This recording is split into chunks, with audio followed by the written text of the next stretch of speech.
Beautiful. Finally figured it out. It Okay, finally, now we can just post it as a video. We don't have to yes. deal with the live. We can do that another day. Man, that was a headache. Holy shit, that was like an hour long just to figure this out. I wish I thought about Well, this the very first time because this could have saved us a whole lot of heartache. yeah, exactly. Okay, where were we? NFC East, right? NFC East, yeah. Okay, so I started off with the Giants. Yep. Like I said, very surprised with what they're doing. I'm just clicking on their team right now. I'm gonna kind of break down their big guys, like they're like obviously Russell Wilson. Mhm. Um, so I don't have an issue with Russell Wilson. Um, I think he's a serviceable quarterback. Um, but I don't think he should be the week 4 starter. I think it should also go to Jameis, or I think they give Jackson Dart the football. Um, I'm a big fan of Jackson Dart. I think passing the torch onto him after like being mentored by Russell Wilson and Jameis Yeah. is a fairly good choice. But clicking on Russell's stats, he's 36 years old, which everybody knows. Um, don't know how much longer he can hold out. Like if he gets one big hit, like he might be done for the season. So I think, like I said, better off to hand it to Dart. Um, so his best game, I think, realistically, they should be 1-2 right now because that Cowboy game they should have won. He threw for 450, 3 touchdowns and an interception. Don't know how they lost that game, but obviously they did, and I just think it's time for a change of quarterback for them. No, I couldn't agree more. I'm very disappointed. I'm not a Giants fan, but it seems like it's like the curse of Eli since he retired. They had that one good year with Daniel Jones, but that's about it. Yep. They've been a bit of a dumpster fire. Not trying to be disrespectful to any Giants fans, but I mean they're also in a tough division too. Like the Eagles are going to be competitive. I believe the Mhm. Commanders could be possibly fighting for maybe a wild card spot again this year. But I mean, there's a lot of good teams in the NFC as well. Yep. Dallas, I think, is better than the Giants. So I'm with you. I think the Giants are going to be basement dwellers this year. I don't see them surpassing any of those three teams that I just talked about. And it's when they signed Wilson and Winston, and they obviously drafted Dart, I was like scratching my head. I'm like, that's too many quarterbacks. You don't need that many quarterbacks. Like in my opinion, Russ is a good backup QB at this point in his Yep. career. So I, I I like Russ for the mentor for Jackson Dart. yeah, Because he's won a Super Bowl. He's been there. He's done that. He's been, I would say, a top 7, 5 to 7 quarterback in his prime. That is not a bad veteran quarterback to learn from. And I think that the future is very bright for the Giants. I love the Abdul Carter pick. I think he's going to be. I mean, you look at the Penn State linebackers that they've produced. Like Abdul, they produced Micah Parsons, and obviously we see how that went. But I just I think the future is bright. It's just the Commanders are better, the Cowboys are better, the Eagles obviously. I think the Eagles will win probably 14 or 15 games this year. Commanders, it's kind of a toss up because of Jaden Daniels' injury. I know it's only a 2 to 3 week injury, I think they said, but still, you don't know how a 31-year-old Marcus Mariota is going to produce either. So, and he's jumped from team to team since being drafted by the Titans, and he's not the quarterback yep. that he was when they got him out of college. So No. he can maybe keep this team afloat. Like I think the second and third seed, respectively, in the NFC will probably be the Commanders and Cowboys. Yep. It just depends, obviously, who has more wins, and if I don't know what their schedule is like looking forward, but if they happen to play the Cowboys in the next couple of weeks, that could determine where they ultimately finish in the standings. I agree. You also don't know what's going on with CD Lamb with the Cowboys. Dak also has an injury history. They're not as good defensively after leaving or after trading Parsons. They did get a good serviceable D tackle. but still, I don't think it's good enough to get them out of that third spot in that division. Because I think once Daniels comes back and he's rested for 3 weeks, I think they're going to be a force to be reckoned with.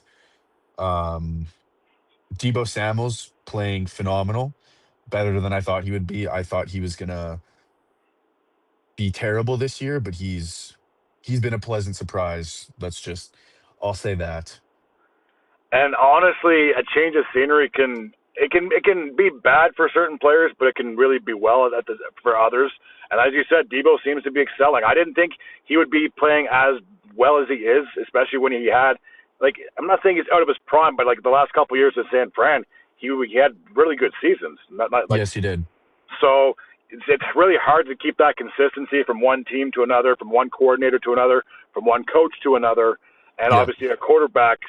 Not all quarterbacks are the same. So the fact that he's doing as well as he is, and we'll see how he does by the end of the season. Like if he can have, I know it might be a stretch, but like, do you think 1,000 yard season is in him? Do you think he might be just under or over? I think he could probably I wouldn't be surprised if he got to 1,000, just solely because of when he was on the 49ers, they have Purdy as their quarterback.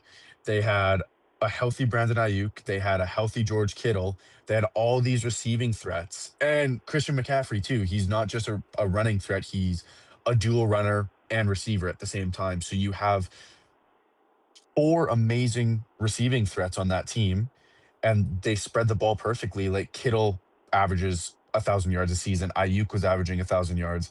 Debo, I think he put up 88 or 880 yards or something like that, around 1,000. So all of them average around 1,000 yards, and it's just you're transitioning from air raid offense to offense surrounded by Jaden Daniels, who runs the ball more than he passes the ball. So I could see him hitting 1,000, but at the same time, I wouldn't be upset if he only put up 750 to 800 yards because I still think that's what they need. Because Terry McLaurin is not playing how I think people were expecting him to play this year, especially after holding out on his contract. And I feel like that can really hurt players too. It doesn't matter if you're on the offensive side, defensive side. When you're holding out, you're not in training camp, you're not there for practice. So who knows what you're really doing in your off time? I'm sure there are Yep. players that do exercise, they work out and stuff like that, but it's not the same, especially if you're not around the teammates. You're not in that facility day in and day out. So Yep. I understand players.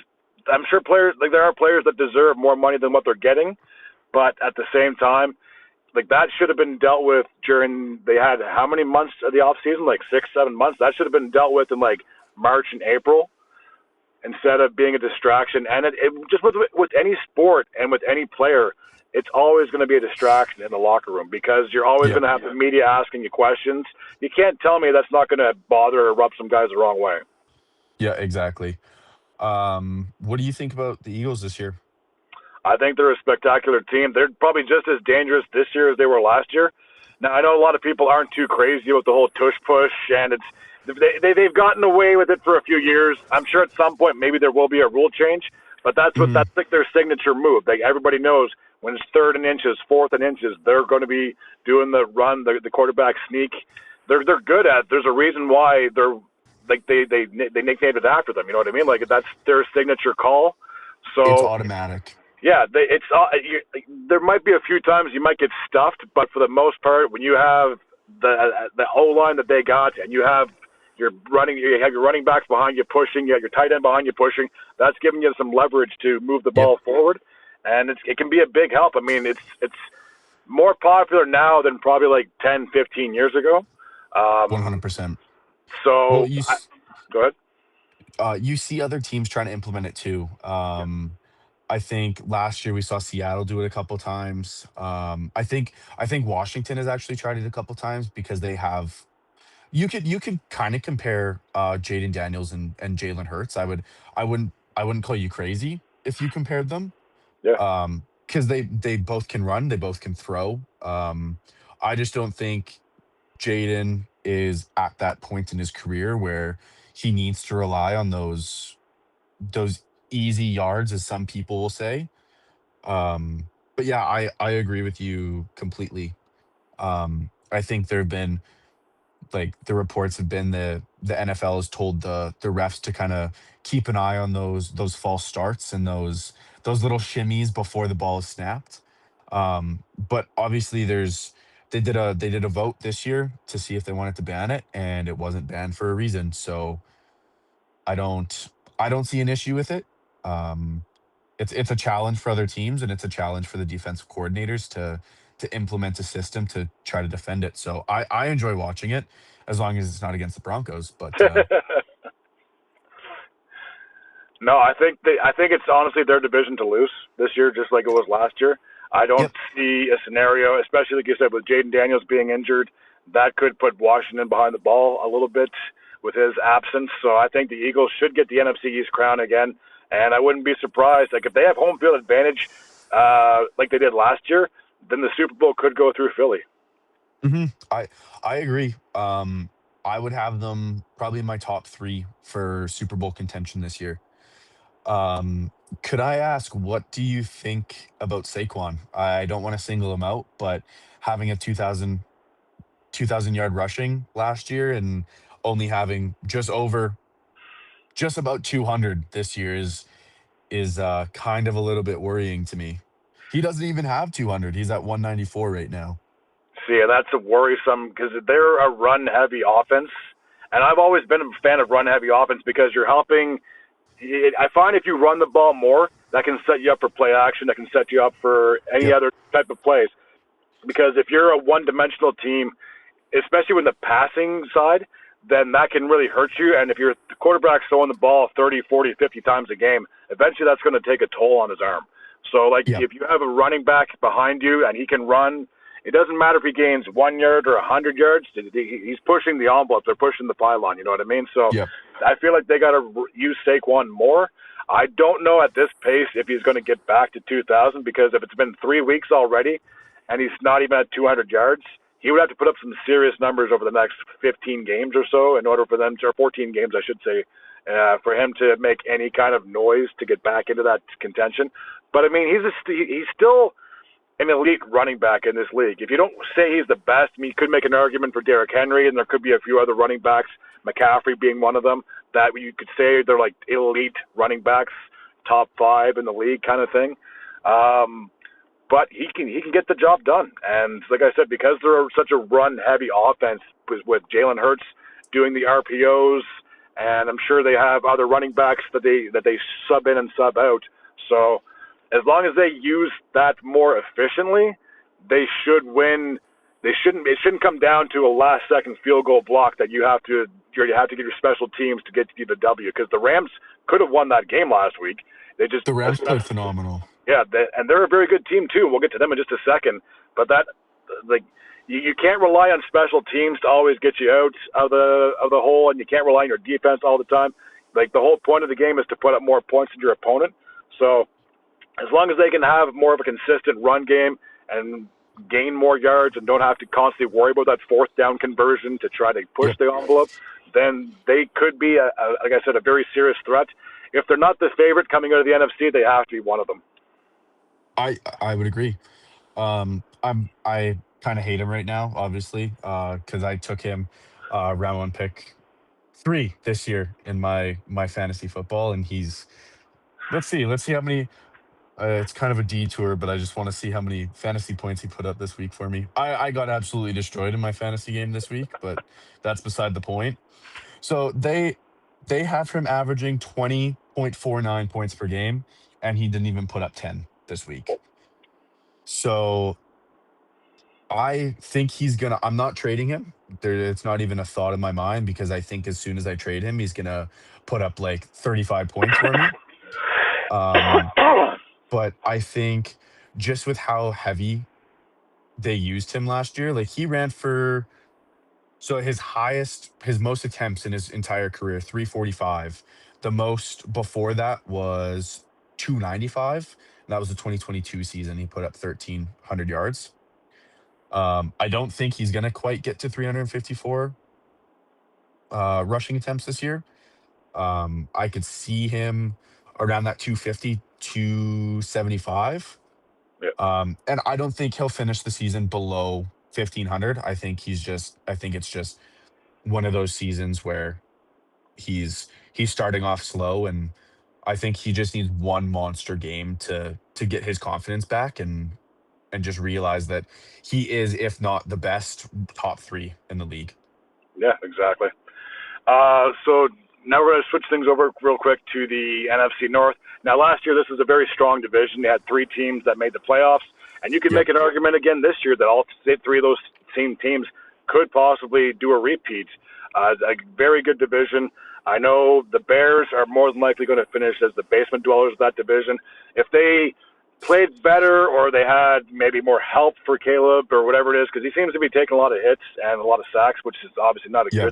good sign for your quarterback, especially a franchise guy. You want him to be there for more than a couple of years. So out of the other 3 teams, who would you say is more likely going to come out of that NFC North? Um, I was super big on Detroit last year. Yep. Um, I love their system. I love Dan Campbell. I just watched them beat the Ravens today. Um, I think it's going to be Detroit. I think it's going to be Detroit, Green Bay, Minnesota, Chicago. They have so many threats on offense and defense. They lost both their coordinators, but obviously after that Green Bay game, they've absolutely destroyed the competition. Poor Chicago. I don't want to single them out, but that game was insane. Um, I think Amon Ra is a phenomenal wide receiver one. You have Gibbs who can catch a ball. You have Jamison Williams. You have oh, what is their tight end's name? Laporta. Um, and Jared Goff is probably a top 7 quarterback for me personally. I think they'll probably finish at the top, and I wouldn't be. But like you said, they're a very tough division, so I could see Green Bay jumping them. Jordan Love is playing phenomenal. They just got Micah Parsons. But I don't think Minnesota is in their caliber. JJ is his first year. You can see the nerves in him. Mm-hmm. As soon as every snap, you can just see he's rushing to get that ball to JJ, or to Justin Jefferson. Yeah. Um, I don't I don't think that's a bad thing, but when the defense knows exactly where you're gonna go 99% of the time, you're gonna throw interceptions. You're gonna throw multiple interceptions in a game, and obviously that's what he's done. I think this injury that he has, since it's not severe, I think it's gonna give him time to sit, watch film, see what he can and what he can't do, see the time they have in it, because see his pocket time, because they have a good O line. They have probably, if not the best, the second best in the NFC North. I think he just needs to slow down, realize that he has probably the second best receiver in the league, second to Jamar. Um, and I think as soon as he gains that confidence, they'll be a good team. But I just don't think this year is their year. So I think he just needs one more year to figure out the speed of the NFL and what he can and what he can't do.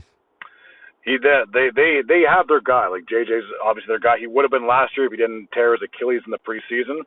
So I'm with you. I think they're probably going to be a 3rd seed team in that NFC North. It's probably going to be a dogfight between the Lions and the Packers. One of those 2 teams, in my opinion, are probably coming away with that division. Now, for the Packers, the only thing I would say that they need to improve on is, like, Love. I understand there are some throws that you can't help because I'm sure there are passes that get deflected, therefore the other team can grab it. But if you've seen the highlights of the game against the Browns, they should have won that game. And that interception that he threw late in the 4th quarter, which led to the Browns getting the ball, tying the game up. And we can talk about the field goal, but I mean, like, that was just a fluke. But Yep. he's got to clean up his game, and I'm pretty sure the interception was like a 3rd and 3. You have Josh Jacobs in your backfield. Now, I know some people could say he might be like could be in that top 5 conversation of running backs, and I wouldn't disagree with that. He had a fantastic season just a year ago. Yep. So you got to use your best players at the best time, and I can't stress this enough. And I'm sure there'll be other teams that we might discuss that it's just like if you run the ball, you kill the clock, that's your friend. If you Yep. throw an incompletion, the clock stops. It's allowing the defense to rest. Or if it's a turnover on downs, you go off the field and you have to rely on your defense to prevent them from scoring a touchdown. And I always believe it's better to play with the lead than and use, like I said, use that to your advantage. If you have to knee the ball 3 times, that's going to kill a minute and a half off the clock. At least you're not turning the ball over. You know what I mean? So if you Yep. have to punt the ball, be smart about it. Now, you could make an argument that it's a gamble either way because you throw the ball, it could get intercepted. You run the ball. In Derrick Henry's case, which we'll talk about him in just a couple of seconds, you'll have a couple of fumbles to your name. So it's a give and take kind of a thing. It's a flip of a coin. It could work, it couldn't. But I just think for the Packers, they got to use their running backs. They got to take advantage of that. Do whatever you have to because that was a winnable game. They should be 3-0. They should still be perfect on the season. Yep. I agree. Unfortunately, they fell short. So now they're basically in a three-way tie with the Vikings and the Lions for first place in that division. But as you said, and I'm on board with you. I think yes, Minnesota's okay, but because McCarthy is still new to the league, and like you said, there's snaps you can tell he's kind of panicking and rushing because he's like, oh my God, this is like it's so much faster at the NFL level compared to the college level. Yeah. And the guys are bigger, they're stronger. So I think for the Packers and the Lions, this is a division that I think could come down to the last week or two of the season to determine who's going to have home field advantage and who's going to be an away team. Because let's be honest, unless all 4 teams from the NFC West get in, I think the Packers and the Lions, respectively, should play in the postseason. Yep. Yeah, I'm just looking at the Lions schedule right now because I just want to see when they play the Packers again. Because I think the next time they play the Packers, I think that's going to be the division deciding game. So Yep. week 13 they play the Packers at home. Okay. So I think, and they kind of have like, in my opinion, kind of a cakewalk schedule too. There, week 4 the Browns, 5 the Bengals, 6 the Chiefs. I'm gonna hold my thoughts until we talk about them. Week 7 the Bucks. Week 8's their bye. Week 9 against Minnesota. 10 against the Commanders. 11 against the Eagles. 12 against the Giants. And then week 13 they play the Packers. So I would say they win probably 1, 2, 3. I would say they win 6 out of 8 of those games. Yeah. We're gonna talk about the Buccaneers in probably 5 minutes. Yep. And I think they'll lose to the Bucks, and I think they will lose to the Eagles. I'm gonna give you my reasons why I think they'll lose to the Bucks. But yeah, we'll talk about that when we get there. Yeah, so it's going to be a hell of a thing. Like I know it's early in the season, but I'm sure if you've been watching football, it goes by fast, and every single game is so crucial. It doesn't matter if it's week 1 of the NFL season or week 18. Every single game is crucial. It's not like it's hockey where it's like, okay, you can lose a couple of games, you can bounce back and get on a bit of a winning streak. If you go on a Yep. 2 or 3 game losing streak, then you're more than likely looking at a high draft pick than you are about competing for a playoff spot. And if you end up, say, 3 or 4 games behind in your division, you can kiss that crown goodbye because you're not catching Yeah. them. And especially if you lose, and I know we're going to be talking about the Bucks here in just a second, but especially if you lose a divisional matchup, that is huge. I think that's worse than a inter-conference matchup or an whatever it is. So I just think division games are always huge for any team, and you got to come away with the W because if they win and you have the same record, because they beat you, they're going to get in. So it's Yes. crazy about how many different scenarios that can happen in such a short span for a schedule, especially with the NFL. I would agree with you. Yeah. Just to wrap up the NFC North, unless you have any more things to talk about, but Oh, that's it. I'm very excited to see how it plays out. Obviously, I'm not rooting for the Lions or the Packers or the Vikings, but it's such a fun division to watch them just beat up on each other. And like you said, every single game matters in a division, but in the NFC North, I think every game matters just that much more. Because Exactly. I genuinely I'm just kind of scrolling through the divisions right now. I don't think there's a division in the NFL that's as strong as the NFC North. Like, just I could genuinely see the like Green Bay, Minnesota, and Detroit making the playoffs this year. But yeah, like The it only just baffles me. Yeah. The only thing that I might disagree on is once we're done with the NFC South, I think the NFC West, you can make an argument with those teams as well. I think Okay. but between the NFC West and the NFC North, I think that's the two best divisions in the NFC side at least. I'm going to be realistic. If I'm looking at teams in the AFC, NFC East, and NFC South, which we will be talking about here right away, like I think I know I said this before. Eagles hands down got that division, so they're automatically in the playoffs. The Yep. Washington Commanders, if they're not like if they don't play well without Jaden, they might be on the outside looking in. So I think you could make an argument that maybe only one team comes out of the NFC East, and in the NFC South, I think only one team comes out of that division. To be honest with you, so that's why I think between the NFC West and the NFC North, you could have two teams, you could have three teams make it out of those respective divisions. Yep. I would agree. So now that we are finally going to, we've been talking about this for a couple of times. Now we're going to focus on the NFC South.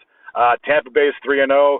The Panthers, Atlanta, who I have a bit of a rant to talk about with Atlanta. I'll let you go first though. They're at 1-2, and the New Orleans Saints. Unfortunately, they will be basement dwellers. They're obviously in a rebuild, 0-3. So what's your thoughts on this division? I'm going to say I will root for the Broncos till the end of time, but Tampa Bay is my bandwagon team. If Denver doesn't make the playoffs or are gone in the first round, we'll talk about them.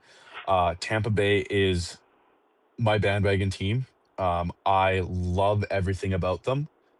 Um, they're just such a run and gun team, and Baker. For those people who were saying Baker Mayfield was a bust, being the first overall pick, they can shut their mouths because that man is one of my favorite players that I've ever watched play the game of football. There are a couple more when we talk about the AFC. I have a rant to go on with Buffalo. But Baker Mayfield, if he will, like, obviously it's a weak division. I'll get to the other three.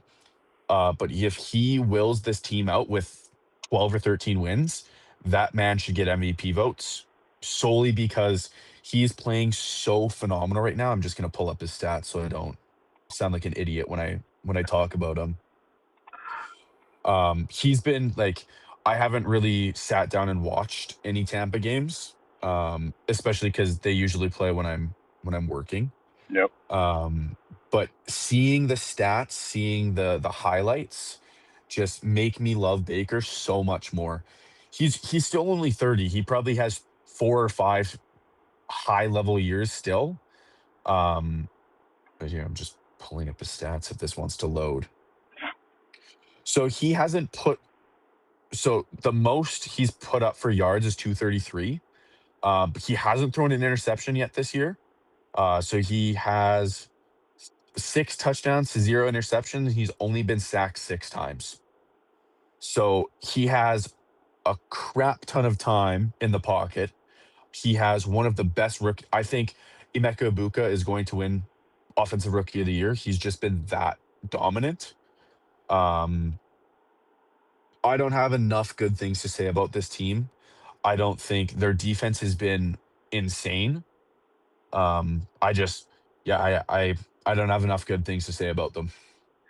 And the thing with Tampa is they got Todd Bowles as their coach, right? And Yes, he was a defensive coordinator before he was hired as the head coach. Obviously, I think because Bruce, what the hell was his name? He stepped down as head coach. I can't remember now. Anyways, I cannot remember. No. yeah. But I mean, he's always had a good defense everywhere he was. I know he used to be the head coach for the Jets, but he always had a good defense wherever he was. So I'm not surprised about how good Tampa's defense really is. And I'm with you when it comes to the Baker. I know a lot of people want to throw shade at him and say because of how he was developed as a Brown and he didn't pan out there, he basically got booed out of town because of how poorly he was. But it wasn't really all his fault. Like, he didn't have a good team around him. You could blame the coaches. You could blame a lot. You put a lot of blame on a lot of people.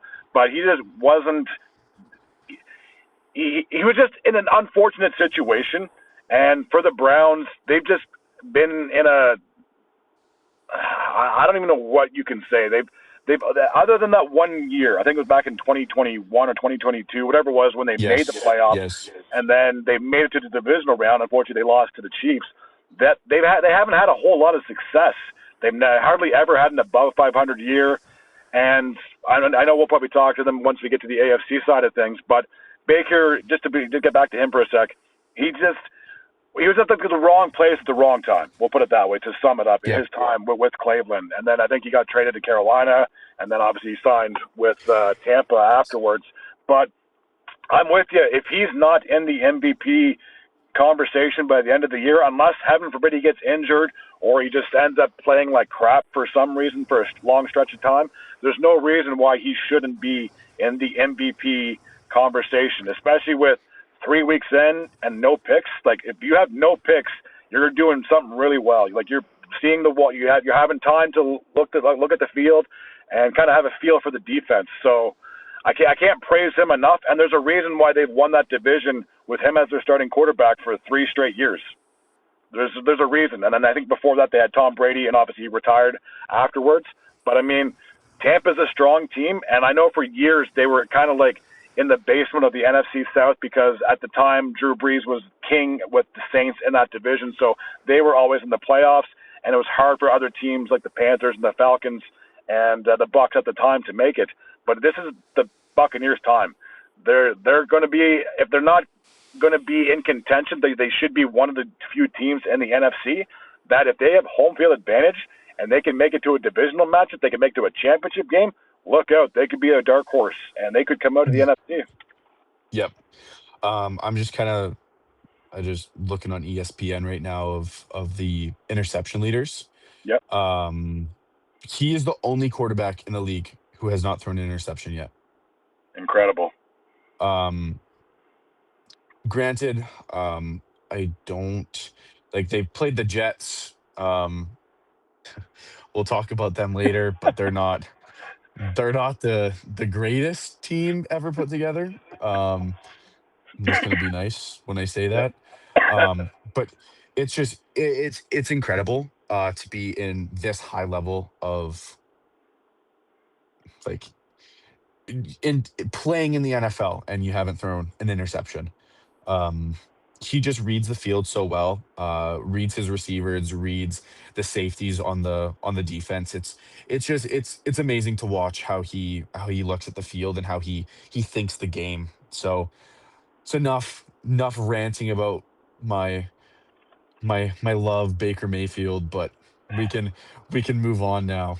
Um, like you said when we were talking about the NFC North, I could see only one team, and that is Tampa making it out of the South this year.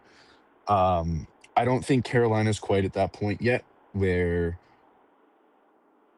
they're ready. I would say give them another year. Um, I don't quite think that because who are they running with quarterback this year? Is Bryce Young back in there? Yeah, it's Bryce Young. Okay, so I love him.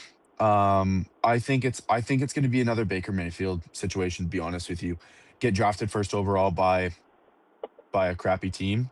Also, if I swear, is that okay? Like I don't care, man. I'm I don't okay. care. Okay. Um, I just I think he needs a change of scenery. Because like we said about Baker, get drafted by the Browns, you get traded away mid-season, and you sign as a free agent to a team where you don't have a lot of expectations, and that's exactly how Baker thrived. He didn't have those expectations for a couple years, or well, for a year or two, and now everybody's acting like, oh, you could have been the third pick because obviously Lamar went 32nd in that draft, and you're not going to pick Mayfield over Lamar, but back to Bryce, like he's a phenomenal young quarterback still. Like I'm just pulling up he's only 24.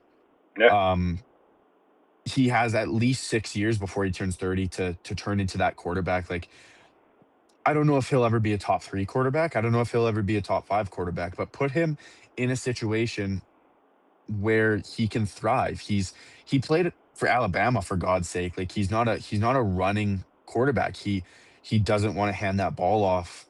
He wants to be in an air raid system, and that's just not what they run, unfortunately. So you need to either move on from him or get him some actual receiving threats that aren't washed up bums.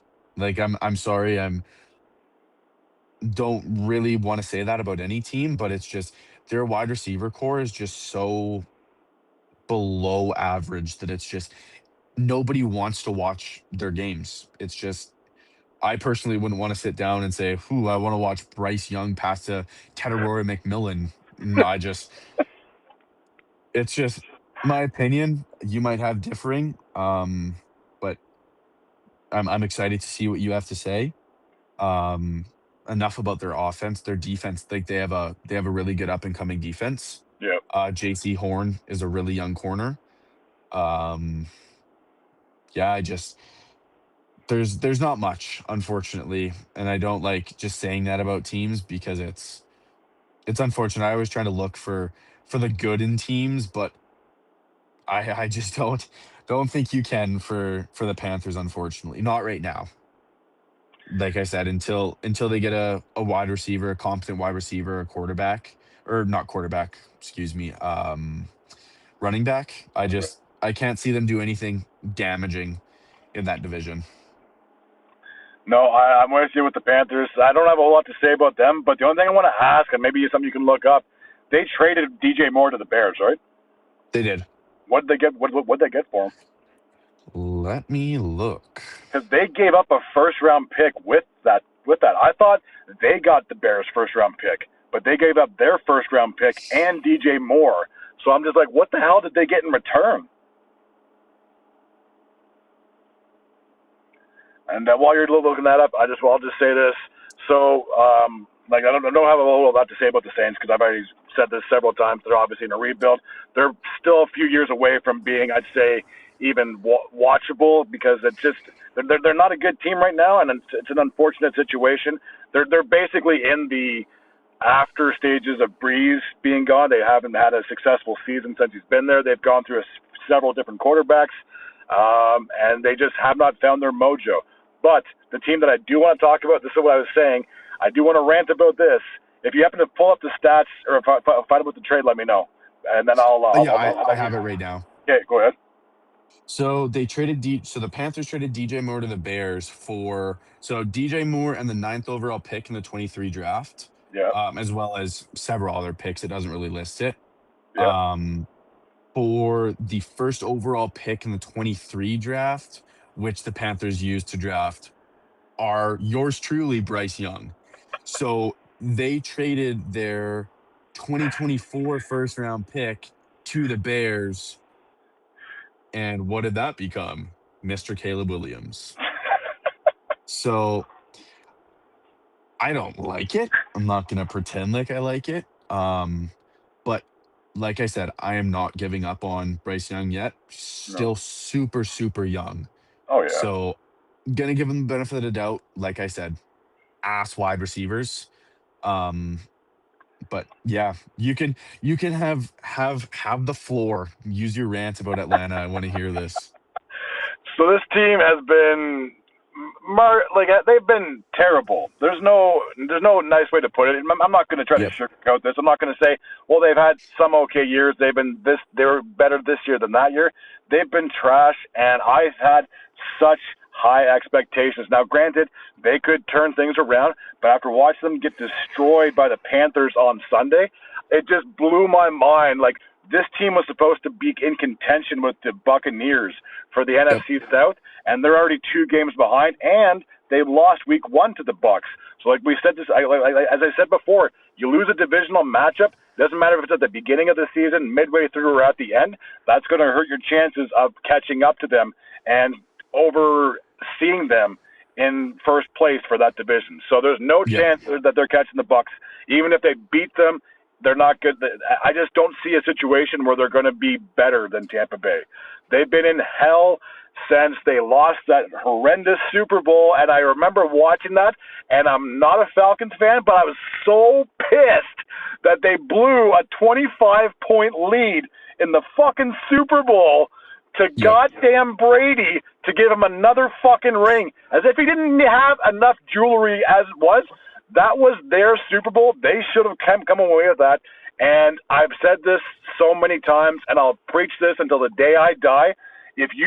Now I know Kyle Shanahan was the OC at the time, and he's still doing it with the 49ers. He loves to pass the ball. He's much Yes. of a heavy passing offense than he is running the ball, which is crazy because I know I will talk on with the 49ers in just a second, but like when you have a running back like McCaffrey in that system, and that at the time the Falcons, I think they had Coleman and Freeman as their running backs at the time. Now they weren't the top tier running backs at the time during that Yep. season, but they were good enough. And when you have two running backs who can threaten and run the ball down the field, again, I've said this before, if it can kill the clock, that's your friend. Once the clock stops and you turn the ball over, you're screwing yourself, you're shooting yourself in the foot, and they just watched a 25-point second-half lead blow, and they have not recovered from that. They're basically like in rehab, they're in detox, and they're on like life support right now, and they're hoping Yep. that this second-year quarterback, and Michael Penix, the second, I believe, or junior, they're relying It on is this guy. Michael Penix Jr. Junior, yes. They're relying on this guy to be their savior because I think he was a first-round draft pick, if I'm not mistaken, by I the can Falcons. tell you in 1 second here. But So sorry, go ahead. I don't want to interrupt you like No, you're good. crazy. But I just want to say when they lost in 2018, I remember because my dad has been a Patriots fan for a long time. His grandpa was blah blah blah blah blah. Yeah. I remember my dad because he was so upset that they were down that much. When we were watching the halftime show, I remember it. I was making so much fun of him that I didn't. It's my first game of football I ever watched. I was absolutely shitting on my father, um, because they're gonna beat Brady. Yeah. And I remember when Brady did that stupid trickery where he ended up in the end zone catching the pass. I remember when the confetti came down, I dropped to my knees and was crying. Not because they were my team, not because I cared, but it's solely because of how much I embarrassed myself talking about or absolutely shitting on my father for it. So I just wanted to put that in there because it still makes me laugh to this day. No, I can't ever figure them out because I know even when they had Ryan after that Super Bowl, they just weren't the same team. I think they made the playoffs the following year, but then they just never recovered. They haven't made the Yep. playoffs in I think 6 years now, if I'm not mistaken, or 5 years at best. But even when they had Ryan, now granted he wasn't really in the prime because that was like later in his career. But even with him, and they still had Julio Jones at the time, who was a fantastic wide receiver. And during that era, you could have put him in the top five category for wide receivers in the NFL Yep. during that era. But they just were never they couldn't go get back to the big dance.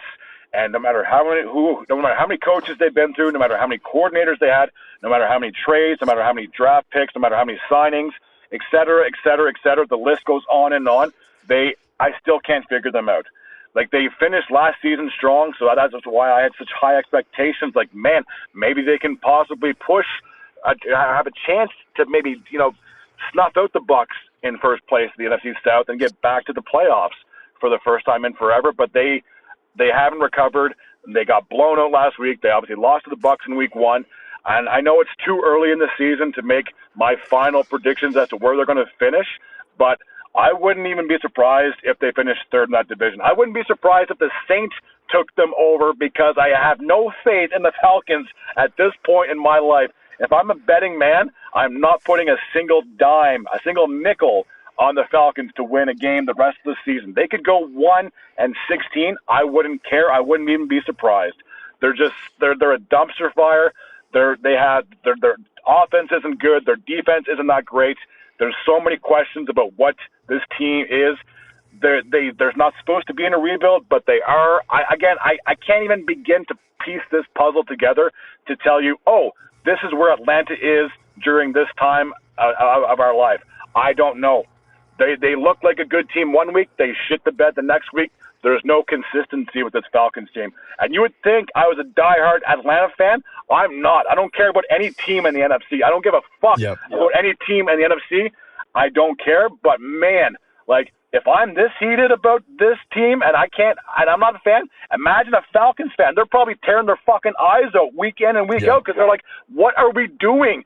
Are we figuring our shit out? Did we finally get our guy? But no, they don't have a fucking answer. They don't know what they're doing. The Panthers knew they were in a rebuild before the Falcons did. At least the Panthers aren't in denial. Yep. Fuck. So that's where I'm gonna have to disagree with you on this. I think that the Falcons are gonna finish second in the division. I think they're gonna get their shit together. Because this team, you look at their offensive threats that they have. They have Drake London, second year in the league, phenomenal receiver. Yep. Michael Penix, eh, you can kind of go either way with it. But Bijan Robinson, I want to highlight him. Top three running back in the league. I will say that with 100% confidence. Don't care if people disagree with me. Don't care if people agree with me. People have their own opinions, and if they Yep. disagree with me, they can fuck right off. Um, I think he's a phenomenal running back. I just don't think that this system, said this multiple times about multiple players, don't think the system is right for him. Like you said, they don't know what the fuck they're doing. They don't know if they're contenders. They don't know if they're rebuilding. They don't know if they're middle of the pack, going to get the 12th overall pick or the 14th overall pick. It's like being in the NHL, like being in that range where you're not in the lottery, but you're not making the playoffs. It's like you don't want to be in that position. So I think if they really want to swing, they need to trade one of their young guys, either Drake London, Bijan Robinson, or Michael Penix, and they need to get somebody or multiple people who can help distribute the wealth around this team. Because you have one high level running back, you have one high level receiver, and I'm not going to say that Michael Penix is a high level quarterback because he just hasn't proven that yet. So I agree with you that they're a dumpster fire, but I don't think that they're going to finish lower than second in the division. I'm just more of a passionate rant. I probably Yep. shouldn't have said that, but I haven't seen enough out of them. And obviously, Penix is still young because this is technically a sophomore season. But the only thing that I'm hoping Yes. everybody can agree on is that Kirk Cousins signing doesn't make any sense because No. he's still on their payroll and As he's soon not as I playing. saw it happen, I genuinely thought he was going to go back to Minnesota. Yeah, Um, I if I was him, I would have went back to Minnesota. Um, Maybe they're like, if you want to come back, you need to take a hometown discount. But he's made enough money throughout his career that I don't think he was money chasing. But if you want to fucking ring chase, why did you go to Atlanta? yeah, Why wouldn't you have just chosen to go to Detroit as the backup quarterback, to go to Philadelphia as the backup quarterback, or I'll go up to the AFC here. Why wouldn't you go to Baltimore? Like, or even like go to Cleveland where you know you're gonna suck, but they have the money to pay you. So I just baffles my mind why he would have chosen the Falcons because there are teams like he's never won a ring. If I was him, I would want a ring chase. So I don't know what in his mind made him say, "Oh, the Falcons, let's go there." Don't get me started. I had a big rant to all my buddies when he signed that deal because I really liked him in Minnesota. I liked what he yeah, did. yeah. He kept them stable. Yeah, they didn't go anywhere in the playoffs, but like biggest comeback in NFL history was that was a phenomenal game to watch. I watched that entire game. Um, have nothing but respect for Kirk, but I think that was the stupidest decision that he could have made to go ring chase at the end of his career. No, not a smart choice. He's not playing, but he's getting paid millions of dollars. I mean, I would. Looking at it from my perspective, I'd sign a contract. If you're going to pay me millions of dollars and I'm going to sit on the sideline, I'm not going to complain. But if I'm going to be a starting quarterback and I'm not playing, then there's clearly an issue there. Yep, exactly. Okay, so now we'll do the NFC West. So I have a lot to say about this, but I want to get your take on it first. Obviously, San Fran's still 3-0, but they're very beat up, especially on the offensive side. And then the rest of the teams are 2-1 between the Cardinals, the Seahawks, and the Rams. I'll make an argument for all four of those teams of why I think they could go into the playoffs, but I want to get your take first. So I have always been kind of like not a San Fran lover. I've kind of always just had, I don't want to say a soft spot because they're not in the AFC. Um, but they're a good team. I've always liked them. They've played the Chiefs a couple times in the Super Bowl, and fuck the Chiefs. We'll talk about them in a little bit. But I just rooted for them in the Super Bowls because I don't want to see Mahomes win any more Super Bowls. But I'm gonna go on another rant about or not Jason Kelsey, George Travis? Kittle. Okay. Um because I also drafted him to my fantasy team and the bum got injured. I was expecting him to get injured, but not in fucking week two. Um but I really liked him. I wasn't expecting him to be 3-0 personally. I genuinely thought it was going to be the Seahawks division. Not saying that they can't win it. But I was expecting Seattle to be where San Fran is right now and San Fran to be where Seattle. Um, I like Purdy. I do think he is a little bit of a system quarterback, though.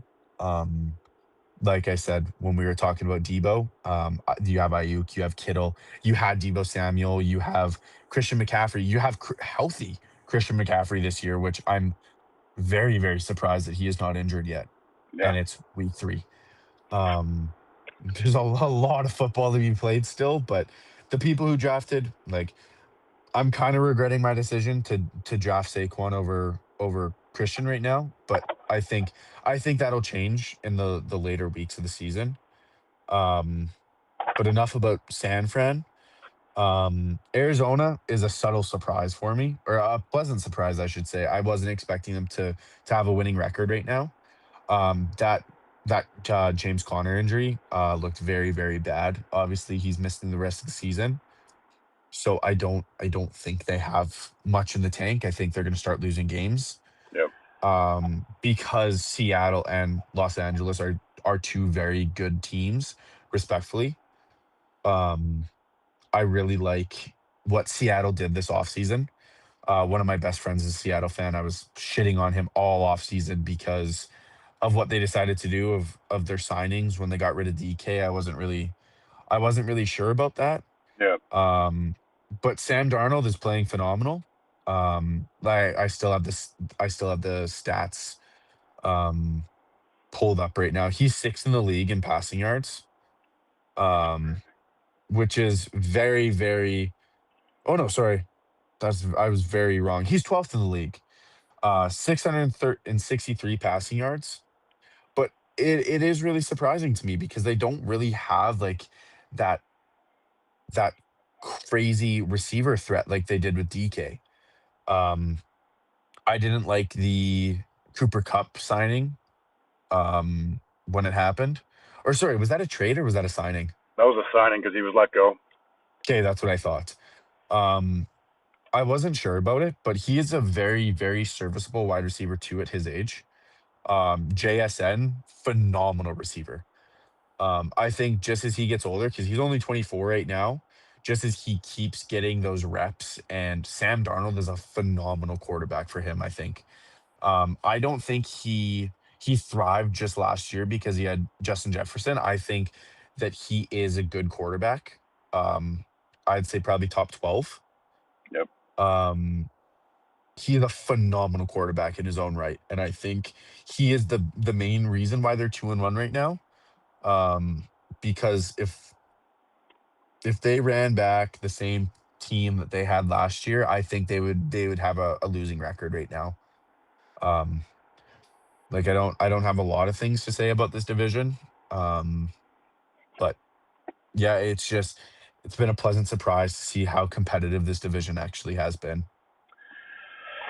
I I never thought I'd say this, but San Fran being 3-0, they're limping into these wins because of how many injuries they have. So their record, even though it's good, they're not that great. That's the thing. It'd be different if, like Yep. I said, if they had all their healthy bodies and they were blowing out the competition or winning by more than a point.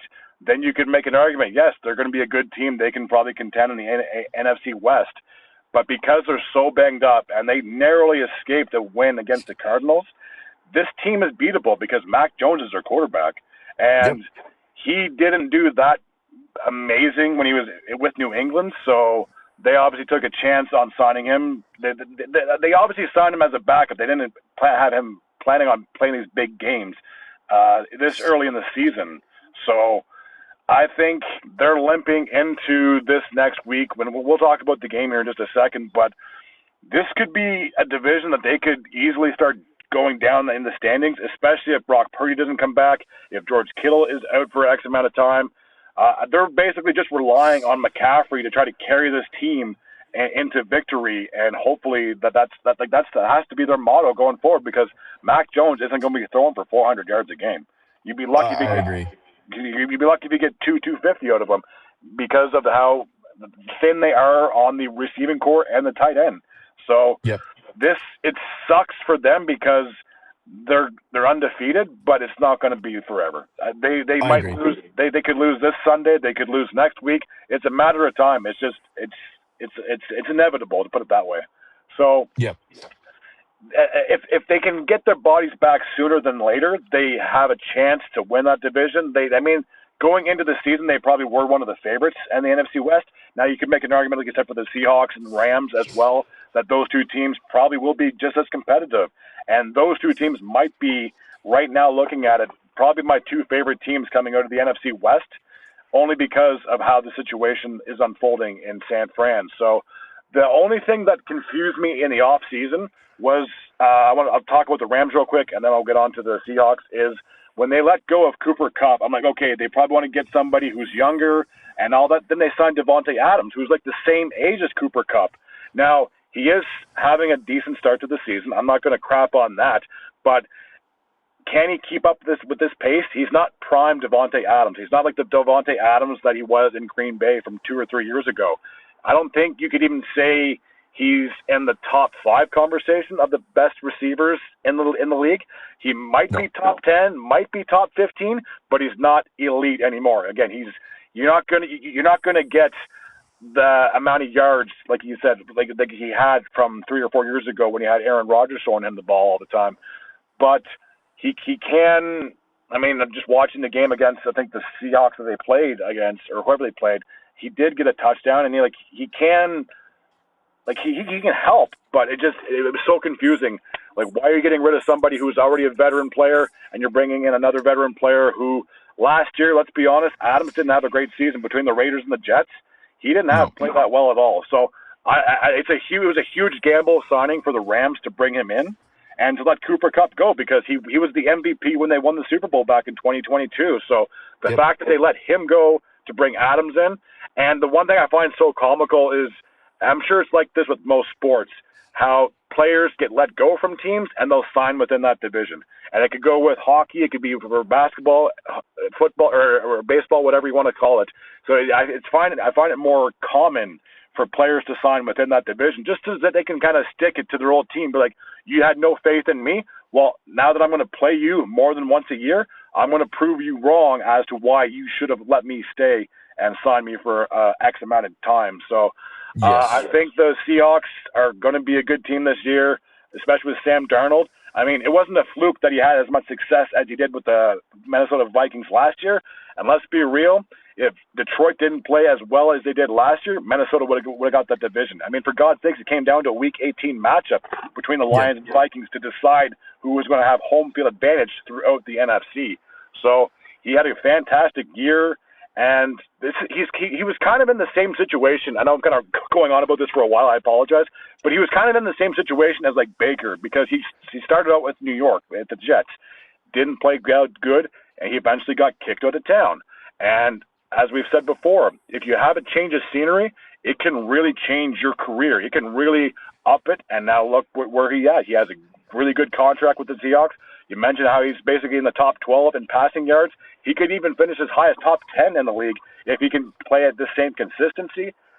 So that's my argument why the Seahawks could possibly pull out the NFC West. They have Darnold. They have a good. They have Kenny Pickens too, right, from Pittsburgh. Yes. Yeah, so he's a very good receiver as well. I'm surprised Pittsburgh let him go, but obviously they got DK Metcalf in return. But and for the Rams, you have Matt Stafford. He's a veteran quarterback. He's obviously been there, done that, won the Super Bowl back in 2022, obviously as Cooper Kupp's teammate. So you can make an argument. I'd say the Seahawks and the Rams are probably my two favorite teams coming out of the NFC West, only because of the injuries to the 49ers. Had the 49ers not had Purdy hurt and didn't have George Kittle hurt, then I say the 49ers probably have that division wrapped up. But if they end up going on a 2 or 3 game losing streak, and say the Rams or Seahawks happen to go on a 2 or 3 game winning streak, they could be looking up in the standings maybe as early as October. Yep. I really like the Rams. Screw what I said about every other team. I really like what they have. Because you have Puka as your wide receiver one, you have Devontae as your wide receiver two, and then you have like you can swap in your third and your fourth string depending on how they play. So you have two solid wide receiver threats, and Matthew Stafford is having a season where in the preseason where they were talking about his back issues, I don't see that. I cannot see any back issues when that man is throwing the football. He is absolutely hucking footballs right now. Um, I really think that, like you said, with San Fran possibly going on a 2 or 3 game losing streak, with missing Purdy, with missing all the players that they are, that this team has a very good chance of coming out of the division on top. I don't think they're going to make it deep in the playoffs. I think they have a couple holes in their lineup that who knows they might be able to fix that by the trade deadline. They might be able to bring a couple players in, but I just think that most likely it's going to be the Rams coming out of the NFC West. And if it wasn't for the injuries, you can make an argument that 3 of those 4 teams could make the playoffs. If Yep. San Fran can't recover from the injuries and they happen to go on a losing streak, then I think both Seattle and LA could possibly make the postseason. Obviously, one would have a home field, the other one would have to travel. But there's no reason why both the Rams and Seahawks, with the way they're playing now and with the teams that they have respectively, that they can't make it into the postseason. Yep. Pretty wild. All right, let's see if we can. I know I just saw you getting pretty tired, so we'll You're try to get through you're the. totally good, man. I had a monster, so I'm kind of just yawning because I'm actually really excited to get to the AFC. So because honestly, man, if I'm being so honest with you, screw the NFC. Nobody gives a shit about them. All of the good teams are in the AFC. Uh, And speaking of the AFC, before we talk about anything, the Super Bowl is going to be won by the AFC this year. And when we're done talking about all the teams, I think it'll I if you're okay with it, we'll give our top three and our Super Bowl pick. sure. If you're okay with that. Yeah, that's totally cool with me. So we're actually going to be heading in right now to the AFC. We'll actually go to the AFC East. The Bills perfect 3-0 in the season. New England's 1-2, and both the Jets and Dolphins are dumpster fires. And I can't believe they're playing this weekend. And I think that's going to be the least watched game out of all the games. I can't understand how Miami is struggling so bad. The Jets, it doesn't matter who they have as their quarterback. They had Rodgers 2 years. They have Justin Fields. Now he's out with a concussion. I can't figure the Jets out. They're basically like the AFC version of the Falcons. They are Yep. supposed to be good. They're supposed to be improved, but they haven't showed me anything yet. The Patriots, yeah, they're 1-2. They're like, I know you and I have talked about the about New England face to face. Like, they will be a good team maybe as early as possibly next year. I just think because they're already 2 games behind the Bills now, unless they have an easier schedule than Buffalo, that I think Buffalo probably has this division for like the 5th year in a row. It feels like at least.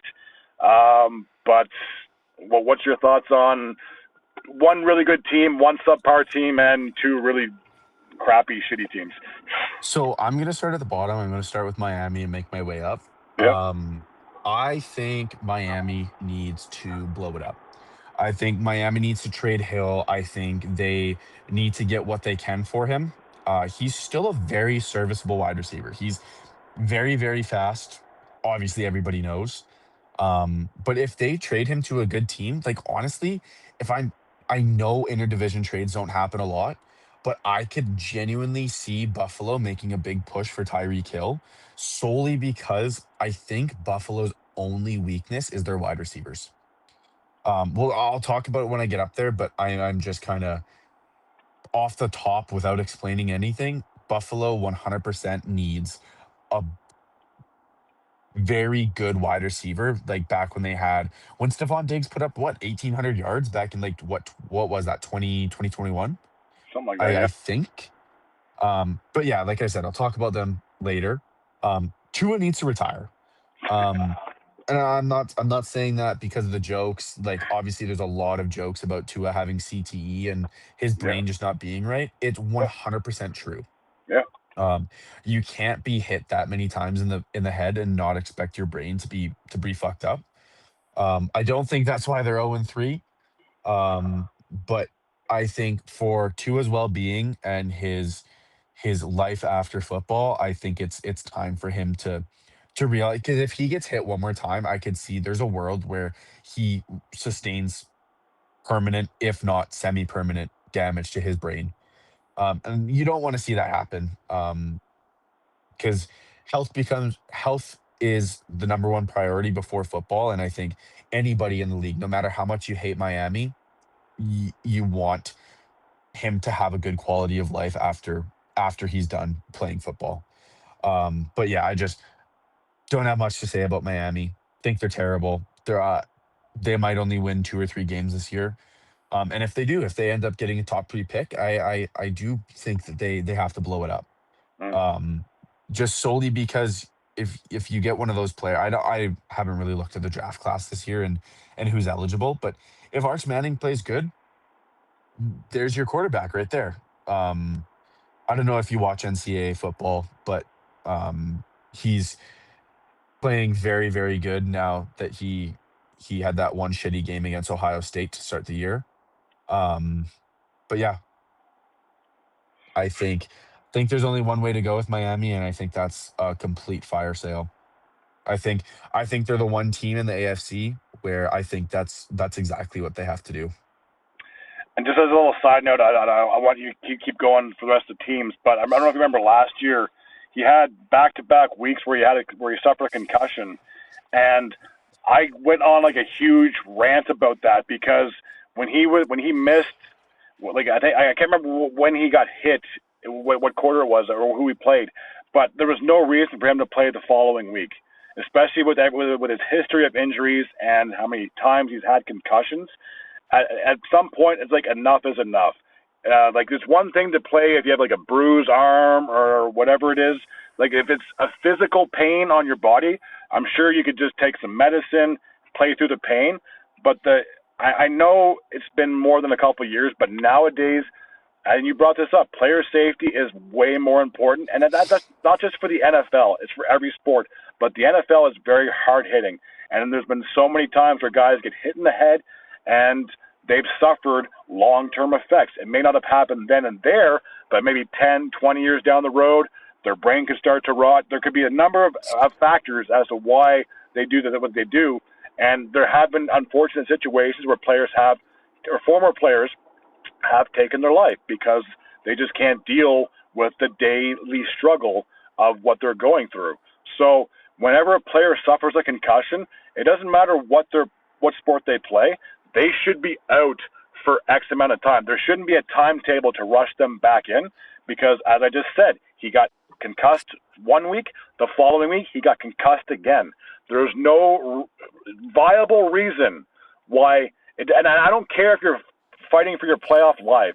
Put your dignity aside and think about their long term of that, what they're going to, how they're going to be affected in their 40s, in their 50s. It could be in his early 30s because if he, like you said, it sounds silly to say he shouldn't have to be forced to leave the game that he loves to play. But if he's not getting enough help, or the doctors are kind of cheating a little bit and saying, well, yes, you have suffered your 100th concussion, but just don't get hit. Like that, it's Yep. just it doesn't make any sense to me. So when you brought that up, I just had to say this little tidbit. When you get hit in the head, you have to take that very seriously. I don't care if you have to miss the rest of the season. At least you have that time to recover. You have the off season to work out and figure things out and go from there. But when you rush a player back after getting hit in the head, you're taking a major chance that they're going to get hit again, especially a quarterback, because that's the most hit position in the league. And guys are coming after you that are like 300-400 pounds. They hit hard. They're not just going to Yep. push you over and while you watch as you slowly fall to the ground. They will literally take your head off because it's their job to stop you and turn the ball over. They're not going to go light on you. They don't care about your previous concussion history. Well, They just want to. it They just want also to stop. Go. So that's all it I have to also say. Go doesn't. ahead. Yeah, it also doesn't help that Tua decides he wants to take off in the pocket and he does his late slides. Like I just searched up his injury last year, like his big concussion. It was against Buffalo. I Yeah. just kind of watched like the little shorts while you were talking. And he took off from the pocket. There was a lot of space, but he decided to slide at the last moment. And I don't think that is the defender's fault. It's just not. You put him in a shitty situation where he has to make the tackle and you decide you want to slide with point 0.5 seconds left. It's just it's yeah, it's stupid. How they're managing it is just really really stupid. And then we move on to the Jets and we talk about Fields' concussion. He's been out and he's going to stay out until he is 100% cleared to play. That's what they should have done with Tua. So be it if you miss those 3 weeks. It does not matter. And same thing if he gets concussed this year, if they win one or if they lose one more game, sit him, sit Tua, let him rehab it because you're not going to. The odds to you for you to make the playoffs when you go down 0-4, slim to none. Don't fuck your life up just to. It makes no sense. Um, but talking about the Jets, like you said, supposed to be a good team. Um, I don't really have much to say about them. 0-3. If I'm being completely honest, I'm not surprised. Um, it's not their season. I don't think it will be their season for the next 3 seasons. So we just have to be 100% honest with ourselves about that. And I just don't think that they are a good team. So you can do as much as you want. You can swap Justin Fields and Aaron Rodgers. It's not going to change your team dynamic. Um, that's all I really have to say about the Jets. You might have more, but I'm No, more I'm done. excited to talk about New England and Buffalo. So the I've already said my Patriots. piece, man. So that's what I said. The Yeah. floor is yours. The Patriots. Um, Drake May is the new Tom Brady. Uh, who knows? He is fifth in the league in passing yards with almost 800. Um, Stephon Diggs resurgent season. He's playing very, very good. There's a lot about this team to love. I love their draft pick this last year. With I believe they drafted Mason Graham, if I'm not wrong. Um, you need offensive tackles. You need to protect your quarterback, and going after that in the first 5 round or the first, I think they had pick 5. Phenomenal pick. A lot of teams were shitting on them for not taking the obvious. Like they could have taken Ashton Genty, but they were prioritizing protection for Drake May, and I really really love that because you can't be sacked because it takes a toll on your body. They're giving him time to get those passes out, and going back to when we talked about um, the Vikings, like your young quarterback needs to know that he's safe in that pocket. And if he's not, he's going to rush those passes. And Drake May is playing phenomenal right now. And I think that is because of how they've stacked the O line around him. That's a good, you make a good argument for them. Um, kind of all I really have. I don't really look at the Patriots a lot. But all I know is Drake May is going to be a demon in his career, and I think a lot of people are going to hate it because they go from Tom Brady to Drake May. I'm not saying Drake May is going to be the next Tom Brady, but he's going to be a very good quarterback. Yeah. And I think the Jets and Dolphins are going to have a tough task with the Patriots in the future. And Josh Allen is not even 30 yet. He's going to be a good quarterback for a long time, and that is my segue into Buffalo. Yep. Um, I had a whole rant about Baker Mayfield. I don't know who I like more. Um, Josh Allen is phenomenal. Um, if I'm being so honest with you, he's married my celebrity crush, so kind of jealous right there. Haley Steinfeld. Um, yeah, they're a phenomenal team. Like I said, I see only one weakness for this team, and it's their wide receiver core, and it is not that bad. Um, Josh Allen, this team might win 16 games. Um, I don't think that's a hot take. I don't think that the Chiefs are going to upset, or I don't think the Chiefs are going to beat them this year. I just don't think there's a way that that happens. Like they're playing the Saints next week. They're going to put up at least 50 points on that team, and I would not be surprised. Um, I think really their only real challenge, like they play Tampa Bay week 11. They play Cincinnati week 14. Joe Burrow's going to be back. Yep. But again, Cincinnati doesn't have a defense. We'll talk about them next because they're the next division up. Yep. Um, their biggest game is the Eagles, and that's in week 17. And I think they're going to go undefeated this year. I would not be surprised. And I know we're going to talk about our Super Bowl picks at the end, but they're very high. I'm not going to spoil who I have, but they're very very high up there in my opinion. No, they're a very good team, and for Buffalo, like they've been a good contending team. That's just unfortunate that they've ran into Patrick Mahomes and the Chiefs. Like it feels like every single postseason. But for them, this it's Super Bowl or bust. It's no longer just good enough to make the playoffs. It's no longer just good enough to get a home win here and there. They want to get this team back into the Super Bowl. And the thing that I find so crushing, if you're a Bills fan, especially from the early '90s, imagine going to four straight Super Bowls and coming away with zero rings. Yep. Like that's very crushing. And I'm sure there's still fans that have been cheering for this team their entire life. They're waiting for a quarterback to get this team over the hump. Josh Allen is that guy. And if they end up having home field advantage throughout the entire playoffs, there's no reason. And if they can play at the level that they are right now for the rest of the season and going into the playoffs, there's no reason why you couldn't have them as a Super Bowl contending team because they have an MVP quarterback. They have the pieces for the most part around them, minus, like you said, having a number one receiver. Other than that, they're a very good team, and there's no reason why they shouldn't come away with a division win. Yeah, I agree. Okay, so the AFC North. There's so many things that you could put your fingers on and say, okay, this, that, and the other thing. I can't even begin to like. I want you to talk first because I have to still think about who I'm going to be talking about, what I'm going to be talking about. But what are your thoughts on the AFC North? So looking at it right now, Baltimore third in that division with a losing record. Um, it has been insane to me. I kind of want to talk about all the other teams before I talk about the Ravens because, like you said, there's a lot to talk about in this division. Yeah, The Browns should be 0-3. Um, they should not have won that game, but we kind of talked about it already. Terrible clock management by the Packers. yeah, Terrible everything by the Packers. yeah. Um, I kind of think, this season's already done. You're not going to make the playoffs. You're not going to, and even if you do by some miracle make the playoffs, you are not going to make it past the wild card round.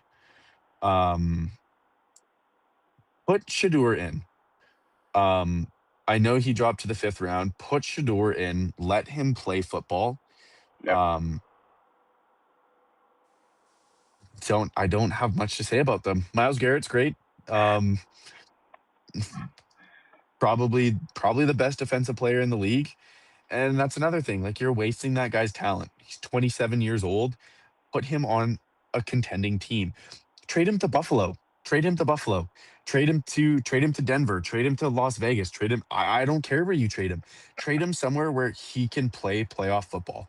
Like Yeah. that man will be an absolute demon in the playoffs, and I could see him willing a team to the Super Bowl and winning Super Bowl MVP. I could see it. Um, it's the only bright spot on this football team, and you're wasting his career. Yeah. It's kind of all I had to say about the Browns. The Steelers with a winning record. Aaron Rodgers passing Brett Favre um, Most for career touchdowns. touchdowns. Love it. I don't know where he is with career touchdowns. It doesn't really matter, but phenomenal quarterback. He's going to be a Hall of Famer. He needs to retire. They Yeah. need to they need to draft somebody. They need to sign somebody to be that quarterback because ever since Roethlisberger was there, ever since he left, ever since everything happened, um, they haven't had a steady presence in quarterback, and that's their big thing. They have this super good defense every single year, and their offense cannot live up to even if they were just mediocre, they would they would have a record other than 9-8. Yeah. So I just not much to say about them. I they have a great they have a great defense. I'm surprised that um I'm surprised that they are where they are. Yeah. And I think they should be third in this division and going to the top team in the AFC North, which sounds crazy to me because how shit they were last year. Yeah. And Joe Burrow's injured. Yeah. He's gone for 3 months. I mean, they did get destroyed last game. But still being over the Ravens in that division is kind of insane to me. Solely because obviously your franchise quarterback, and in my opinion, the best quarterback in the league is injured. Um, what I've been talking about wasted talent a lot in this. Um, but Joe Burrow not having an offensive line and getting sacked over 80 times is fucking unacceptable. Yeah. You have this guy who's injury prone, and if you got him a better O line, he would not have these injuries. He wouldn't have to worry about getting smoked every single snap of the football. Um, you're lucky he is as good as he is, where he can get the football off, and you're lucky you have a receiver in Jamar Chase that can beat 95% of the cornerbacks in this league, so that he has that passing option. Because if you didn't have Jamar Chase, we would be talking about a Cincinnati Bengals team that's probably 0-3 and is in contention for the first overall pick. Yeah. But the big question mark about this division is what is Baltimore doing in the third position in this division? And honestly, I'm gonna blame it on Derrick Henry. A fumble today, fumble against Buffalo. I don't know how they choked that game against Buffalo. Probably, I would say right now, there's not going to be a better game this year than that Buffalo Ravens game in week 1. Yeah. Um, Josh Allen is him. Josh Allen is one of the top quarterbacks in the league. And you gave Josh Allen the football 3 times in the fourth quarter. And I'm pinning 90% of this losing record on Derrick Henry. Because Lamar can only do so much. Zay Flowers can only do so much. Um, I don't know what you have to say, but it is unacceptable with how much Derrick Henry has fumbled the football, and how shaky he's been. Because he has one good run and then he either turns over the football or they like. I'm not fully saying Lamar's out of the woods here because he has thrown. I'm just gonna check right now how many picks he's thrown. Um, but right now Lamar is 28th in the league in passing or in passing yards. Jeez. He is never mind. He hasn't thrown a single interception this year. Screw what I just said. Um, but Right now, I don't think Lamar should be in the MVP conversation. Um, I think there's some more quarterbacks in the AFC that I want to talk about. Yep. But I'll give you my MVP winner at the end of this as well as with my Super Bowl pick. Yep. Um, but I'll let you rant about the AFC North because I know you've been waiting for it. So So Browns are dog shit. They're finishing fourth. I think the Cincinnati Bengals, just because they lost Joe Burrow for 3 months, that's at least 11 games. I don't see yep, them having a winning record. So I think both teams from Ohio, respectively, are going to be third and fourth in this division. I think it's going to be a surprise. I think either the Steelers or the Ravens are going to be the top two teams coming out of this division. And with the way that the Ravens started the season off, as you said, they shouldn't have lost that game to Buffalo, and they shouldn't have lost this game at home against Detroit. No disrespect to the Lions. They have a good defense. They have a very good team. So I'm not saying that they lost to a shitty team, but those were two winnable games. They should be sitting 2-1. They should be sitting first place in that division. They should not be sitting third place. But with that being said, if there's one team that can pull this stuff together, or pull their head out of their ass, and start playing better, it's the Ravens. I think they should be another threat in the AFC North to get that division yet again. But with that being said, we're like the Steelers team. Like the one thing that eludes me is that Tomlin's been coaching this team for almost 2 decades. He's never had a losing record. At worst, he was like 8-7-1. I think this is like back in yep, like 2018, 2019. But he's always had a successful season. He's always had at least a 500 or better record. Now, granted, he had Big Ben for a lot of that chunk of time, and they did have one Super Bowl in his head coaching with the Steelers. But even when they had Kenny Pickens, they still managed to finish like 9-8 or something like that. And yep, like it doesn't matter who their quarterback is. He's like the quarterback guru coach. You have to put it that way, because like he can turn a guy. He could grab a bum off the street, have him play as the starting quarterback, and they would still finish with at least 8 or 9 wins. So yep, I don't know how they do it. They, to me, could be a dark horse. Rodgers is obviously playing better now than he was last year with the Jets. So maybe he has a bounce back season. Maybe he can lead this team to an AFC North crown. I can't like it. I've always bet against the Steelers ever since Big Ben's been gone, because I'm like, now that Ben's gone, they're going to go through a rebuild. They're going to have to yep, probably get a new coach and start from scratch. But they haven't done that. They haven't even hit rock bottom. So it amazes me for the Steelers how they can be so successful. They, again, doesn't matter who they have as a quarterback. They just seem to always have the right guy at the right time. So if the yep, Steelers happen to make the playoffs, I wouldn't be surprised. If Lamar plays like crap, or Derrick Henry, as you said, keeps fumbling the ball, if they don't have that consistency from a team that should be a Super Bowl contender year in and year out, then they have been contenders for years since Lamar has taken over the starting job. They just haven't been able to get over that hump. And they're obviously off to a bad start now. Like I said, they should be at least 2-1, but they're 1-2. So the fact that they're third in that division makes me kind of worry.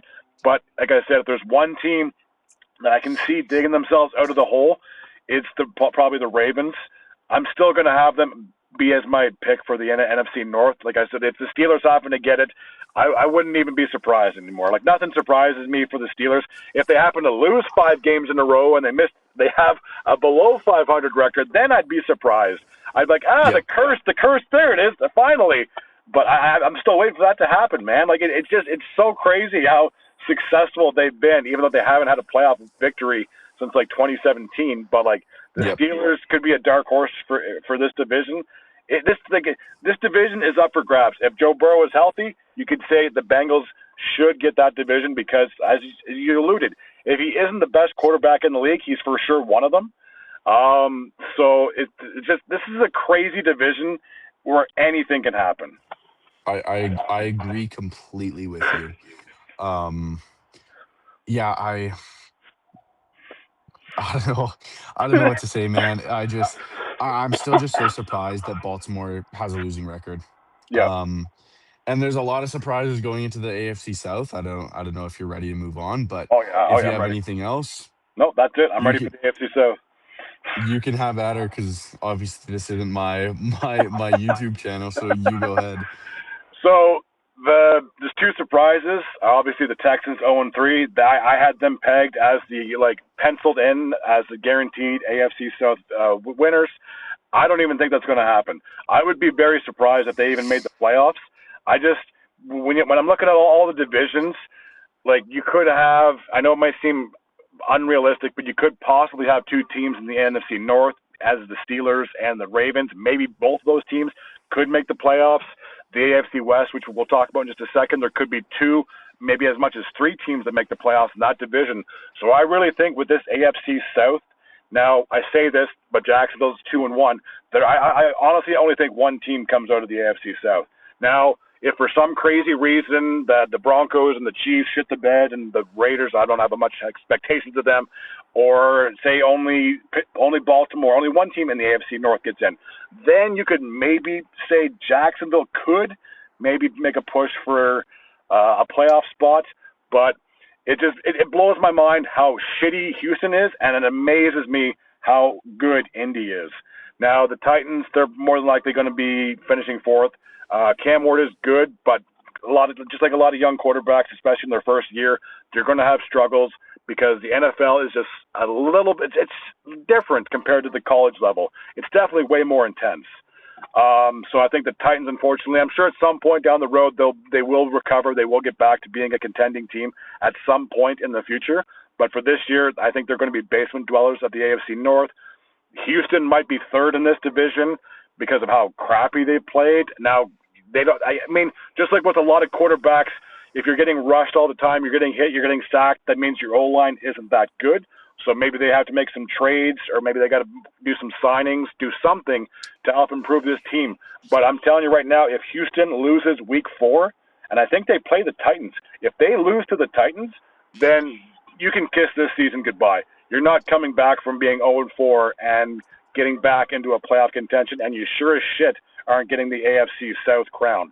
So I'm surprised of how poorly Houston is, and I'm amazed at what a resurgence Daniel Jones' career has taken. I've shit on that guy since day one. I'm like, he's not the answer. He's not the answer.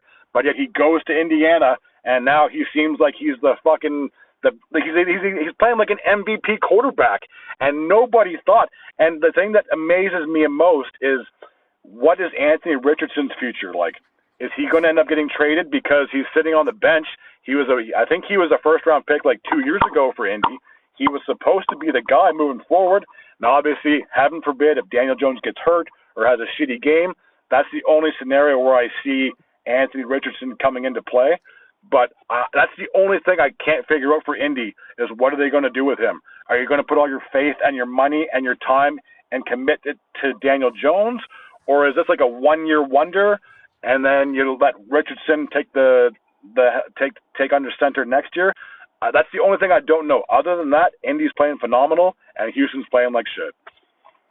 So I fully agree with everything you just said. Um, I really, really want to highlight Indy, Yeah. because what the fuck is Daniel Jones doing? What they need to test his urine because like I can't see how he's doing this. Um, I love it. Um, I, I don't know what to tell you. Like when he played for the Giants, it was just such a dumpster fire that like I when he went to Indy, I fully thought that he was going to be the backup. Yeah. Um I'm just beyond I just don't know what, like you said, I don't know what they're going to do with Richardson. I still think he's only 2 years in the league. I think he's only 24. Let me Yep. let me quadruple check about this while I have the computer open. Yep. Um, but I think if I was their general manager, if I was their owner, I would say let's rock with Daniel Jones. Solely because of how he's looking, and the return that you could possibly get from Anthony Richardson. I'm just trying to find his stupid name here. Because is he injured or is he just the second string? He's just the second string because Jones won the job in the preseason. Okay, that's what I thought. So Richardson is only 23. Oh wow. So I don't know. Like Daniel Jones is 28. He's still like he's not even 30. So he's still a very, very serviceable, not young, but young-ish quarterback Yep. that I think you could. He hasn't thrown an interception. Yeah, he's only thrown three touchdowns, but the guy's fifth in the league in passing yards. And I can't believe my eyes that he's playing this good. I thought when he came, like I said, he was going to be a backup quarterback.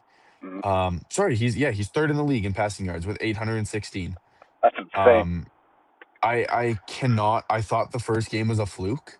Yep. But now I can't defend the guy. No. Um, Playing so good that I'm starting to let my guard down, and so be it. If he fucks up, he fucks up. Yeah. But he's playing so good that he's won my respect, and I can't say anything bad about the guy because he's earned the right to be called QB1 on a team that he's willing to the playoffs. Yeah. So I'm really excited to see how it pans out.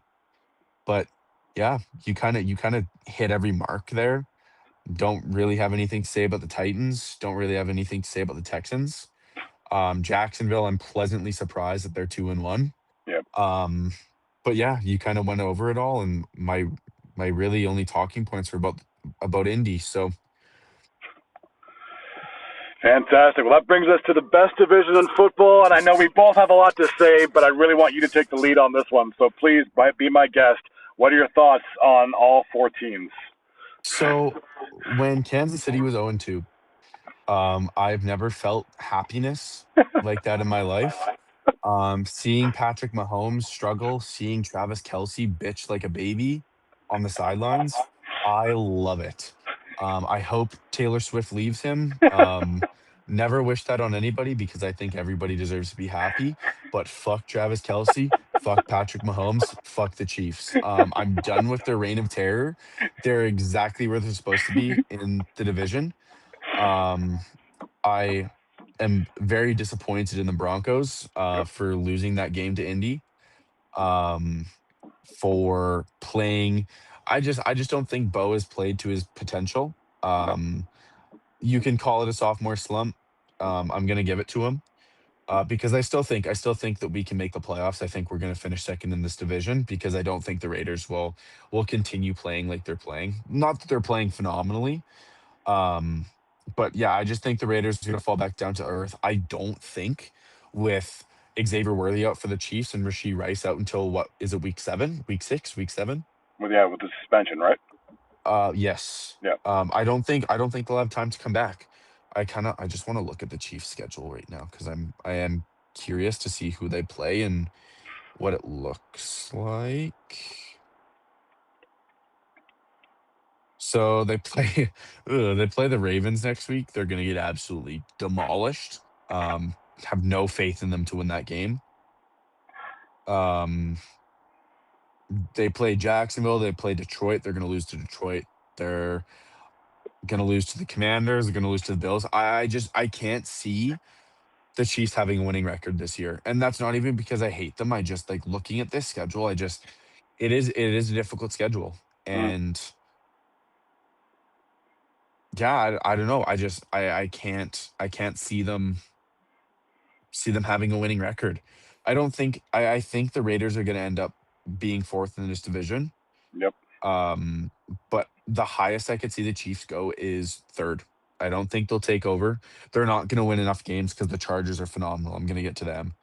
Um, but I think the highest they can go is third. And I'm going to be so happy when that happens when I see them have a losing record because I'm just tired of it. Yeah. If they make it into the playoffs and they ended up winning a Super Bowl, I might have to assassinate somebody. Um, I just I don't know. It's Kelsey's last year, I think. I don't think he'll come back. Um, and I really hope they suck. and I hope they never win another Super Bowl again. There's my very very uh I don't even know how to explain how much I hate Kansas City. I'm gonna save the Broncos till last because obviously I have some things to say about them. Yep. The Raiders. Um, why is Geno Smith second in the league in passing yards? I couldn't tell you. He's thrown four touchdowns, and he's thrown four interceptions, so he's not playing great.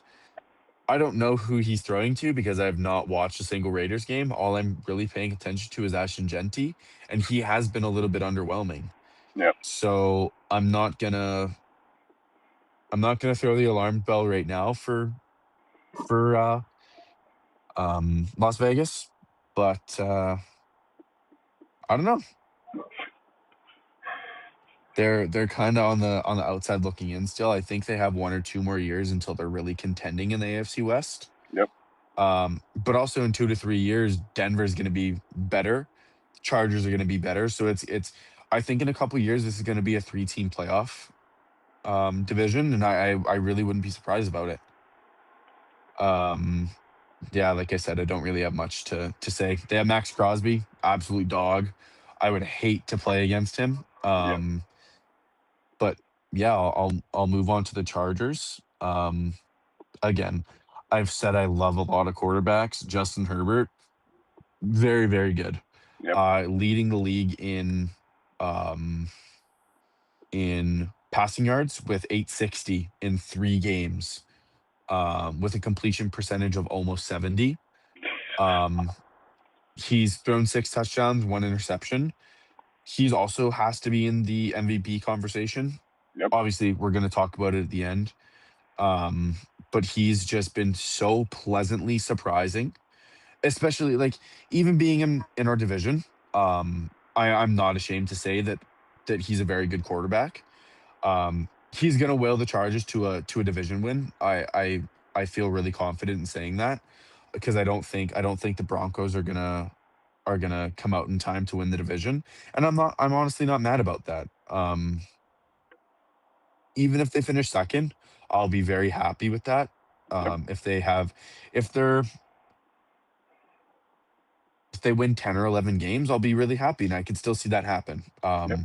Because we don't have a difficult schedule, but we don't have a really easy schedule, so it helps us prove that we're not a fluke team like last year. I know we got fucking destroyed by Buffalo in In the the in the first playoffs. round, but that's okay. Bo Nix got his taste of playoff football. Um, yeah, and I don't really have any big concerns about Denver. Like I mentioned about Bo Nix, Mm. the interception's a little bit concerning, Yep. but he's second year quarterback. Sophomore slumps are a real thing. I'm gonna give him the benefit of the doubt and just let him go. Yep. Um, our defense cannot say enough about it. Everybody knows best defense in the league, and it's showing right now. Like we don't have a lot of points against. I'll pull it up. I was just looking at their roster real quick. Um, so we only have 64 points against. That is phenomenal. Um, the Chiefs have 56, but that's kind of like they've played kind of shitty teams, so I'm not really gonna say anything. But Yep. we have it's just really, really fun to like nobody ever says I want to watch this football team on defense, but I think a lot of people say that about Denver Yeah. because at every position we have a difference maker. Like you look at PS2, you look at Zach Allen, you look at Nick. Like it's really, really fun to watch this team play. Um, I like the additions to the offense. Like obviously I want us to do more. But bringing in an actual serviceable running back and letting Marvin Mims be our third string wide receiver has really been beneficial for this team, I think. Yep. Um, and I really like how Sutton has played. I think he's earned that contract extension. Hmm. Um, I don't have any bad things. I just don't have anything bad to say about this team. They're kind of where I expected them to be. Yep. They're not phenomenal and they're not terrible. So I'm not mad about that. So I know you'll have more to say, and I'm looking forward to that because I'm just I'm neutral about this team right now, and I'm not mad about that. So Okay, so I'll go, and there's no specific order, but I think just because of the teams that are in that division, I believe the Raiders, they're probably going to finish fourth. No disrespect. They have a good young team, and they do have a future Hall of Fame coach in Pete Carroll. There's a reason why they brought him in here. It was to change the culture and to try to be more successful. Now, if they didn't play in the AFC West, you could make an argument that they could be contending as early as this year if they didn't play against the Chiefs, Chargers, and Broncos twice this season. But it's just because those teams are just a little bit better or a lot better. You could make an argument that maybe the Chargers are a lot better and stuff like that. But it's just the Raiders, they're just in an unfortunate situation. Again, I can see them maybe in a couple of years. They could be back into getting in a winning scenario. But for right now, they're more than likely going to finish fourth in the AFC West. The second and third, that's a bit of a coin flip for me. I think it should be like the Broncos and Chiefs, respectively. The Broncos could finish second, they could finish third. I just don't see them winning the division, especially since they already lost to the Chargers. And I just think it's not their year to get that back to the AFC West crown. But for the Chargers, I think this is going to be a scary team going forward. I look at this team up and down the lineup. I can't find a lot of faults with this team. They're well prepared. Justin Herbert, if he's not a top five, you can see he's maybe a top four quarterback, especially right now. Now, if you look back at his stats from previous years, you might be like, well, I can't really see an explanation why you would put him in the top five because of the likes of Mahomes and Jackson and Allen and Joe Burrow. So like those are, in my opinion, those are like the top four quarterbacks when they're healthy in the league. No disrespect to the NFC, but we've already talked about that. And like they have good quarterbacks on that side, but they're not elite like the ones that we talked about before. So it's go ahead. it's just a quick little about the quarterbacks. It is insane to me the difference between the NFC and the AFC and the quarterbacks. Like you have Josh Allen, you have Lamar Jackson, you have Patrick Mahomes, you have Justin Herbert. Like you have all of these. Well, sorry, I didn't even say Joe Burrow. Like I'm just looking at the teams. I can list off franchise quarterbacks. Yep. Josh Allen, Joe Burrow. You have Lamar. Lamar. Um, I'm Daniel Jones isn't a franchise quarterback, but he's. I mean, screw it. Like, he might be if they make the playoffs and he plays like this again next year. Sure, I could call him a franchise quarterback. You have, like I said, you have Mahomes. You have Bo Nix, which is a franchise. He's not at the top nine quarterback, but he's Denver's franchise quarterback, and he's going to be a good quarterback going forward. And you have Justin Herbert, and then in the NFC you have Hurts, which I wouldn't say is Hurts is not a top 12 quarterback to me. I think he's a system quarterback. Yep. Jaden Daniels is going to be a top three quarterback, I think. Um, you have Jackson Dart, who could come into his own, and he could be one of those big time quarterbacks. Yep. Um, Caleb Williams, like, granted, on the NFC side, you have a lot of up and coming, like developing quarterbacks, Yep. but already on the AFC, you have cemented, concrete um, franchise quarterbacks. So I just kind of wanted slide that in there. Well, when's the last time an NFC quarterback won MVP? I feel like it's just like the past couple of years, especially. It's just been Lamar Jackson, it's been Josh Allen, it's been Patrick Mahomes. I can't remember the last time an NFC quarterback won MVP. Maybe I can Rodgers. I'll pull it up right now, and I'll tell you when. So, oh Jesus Christ, I don't want Super Bowl MVPs. Screw you, stupid internet. Go back. Here we go.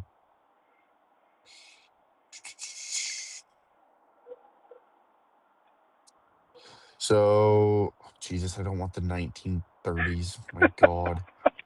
So it was Josh Allen, Lamar, Patrick Mahomes, Aaron Rodgers. Yeah, So Jesus Christ, he won in 2021? yeah, Oh wow. I didn't know. Okay. Yeah, so he won it back to back, 2020, 2021, and then it was Lamar, Patrick, Brady, Matt Ryan. Cam Newton was on the Panthers, correct? yep, Yeah, so I guess the last one, two, or Matt Ryan was Atlanta? yep, Yes. So ever since Matt Ryan, so I'll go back here. 2017, it's been AFC, besides obviously Aaron Rodgers in 2020, 2021. yeah. So yeah, it's been AFC teams most of the time. And then like scrolling down, like going to the early 2000s, it's been AFCs as well. So I'll let you keep going on your topics, but I just wanted to throw that in Yeah. there. No, I appreciate that. So yeah, just getting back to Herbert, and then I'll continue on with the Chiefs and Broncos here in just a second. He's a very good quarterback, and if there's one team that can dethrone the Chiefs, and he's already beaten them in week one, that can lead this team to a division crown, I think it's the Chargers. I think they have this division. Now, again, just like with any team, there's still plenty of football left, and anything can happen over the next 14 weeks, respectively, for all of the teams in the league. So the script can flip just like that. But as we speak right now, there's no reason why Herbert, you can't say he's one of the best quarterbacks in the league. He's very smart with the ball. He's, as you mentioned, he only has one turnover, so that's a very good after 3 games. That's like one turnover every 3 games. So he could be on pace to maybe throw 4 or 5 picks this year, if that. You know what I mean? Like he's very good. I can't rave enough about the Jim Harbaugh. He's a fantastic coach. He's pretty much had success everywhere he goes. Now, Yep. granted, he still doesn't have a Super Bowl to his name, but he did lead the 49ers to a Super Bowl back in 2013. I'm pretty sure he won with Michigan at the NCAA level. I So, think he won the national championship in 2022, if I'm yeah, not wrong. It was either 22 or 23, but yeah. So besides he's the had point.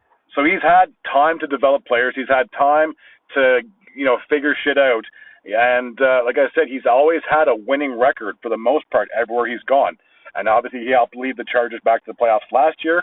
They will make the playoffs this year.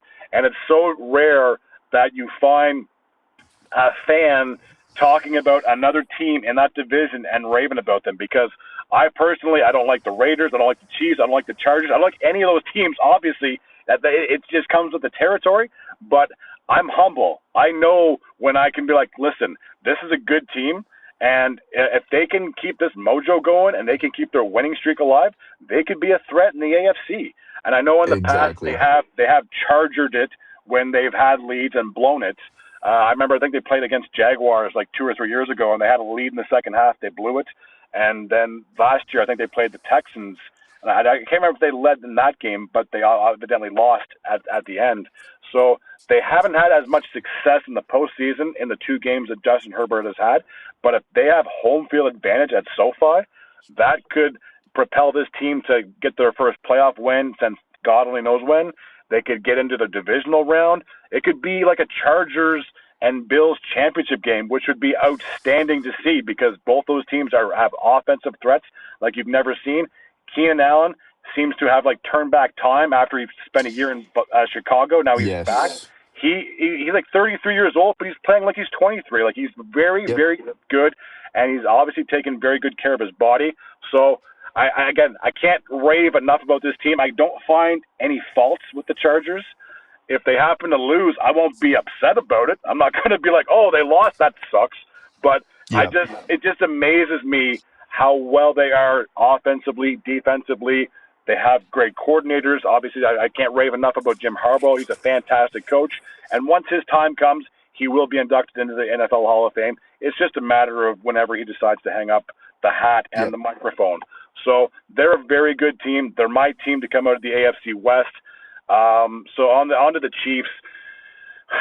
Just like the Ravens of the AFC North, if there's one team that can like get their mojo going, now I know they're not like They don't have all the pieces that they used to when they won those three championships in the years past.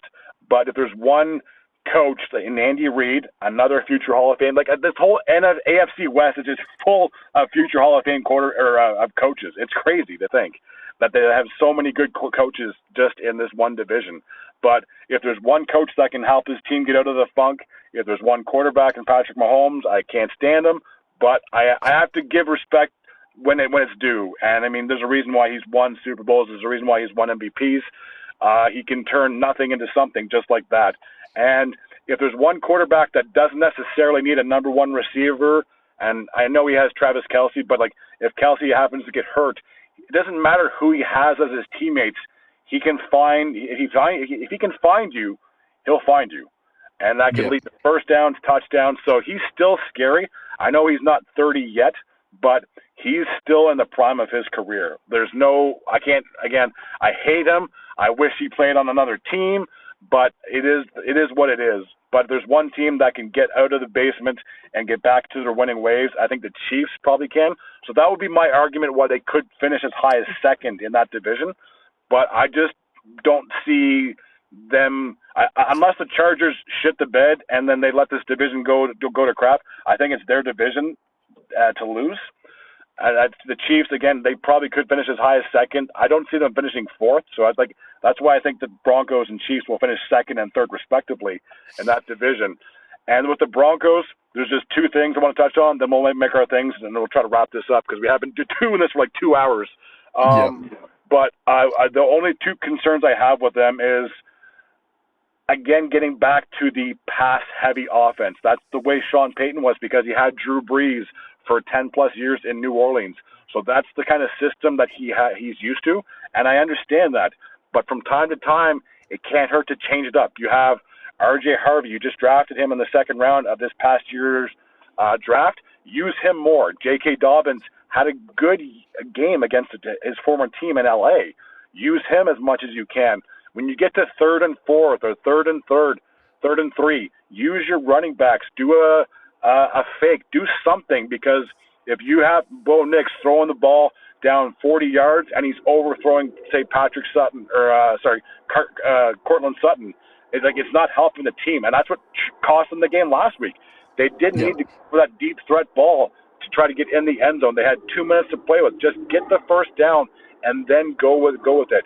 If you're throwing the ball down that many times and you're coming away with incompletions, you're not helping your case. So that's the offensive side that I have concerns with. And the defensive side, I hate pinpointing just one person, but I'm sure if I say this name, I'm hoping you'll agree with me. Riley Moss is not a second cornerback. I don't care what his credentials were in college. I know he's young and he still has time to develop. He is not a number two cornerback for this team. They have PS2. He's good. He's good enough to stop the number one threats on the offensive side on the other team. But just watching Moss, he's been burned so many times in his 2 years as a starter. And obviously he gave up the touchdown to Keenan Allen in their game against the Chargers just on Sunday. So that's my biggest concern, because quarterbacks can see that, they can study that, and they can be like, okay, my number one guy, you're going to be covered by PS2. You might get a couple of catches. You're my number two guy. I'm going to find you. I'll guarantee we'll get first downs. We'll get touchdowns, because Moss, I just don't understand, like, who put him as the guy, but why not go with who did they draft as their cornerback for the first round pick? So I was just looking at that actually. So it's Jade Barron. So he was Texas's first string corner. Obviously they didn't win a national championship. They made it to the semifinals. But I just kind of want to click on him to see what his stats were in college.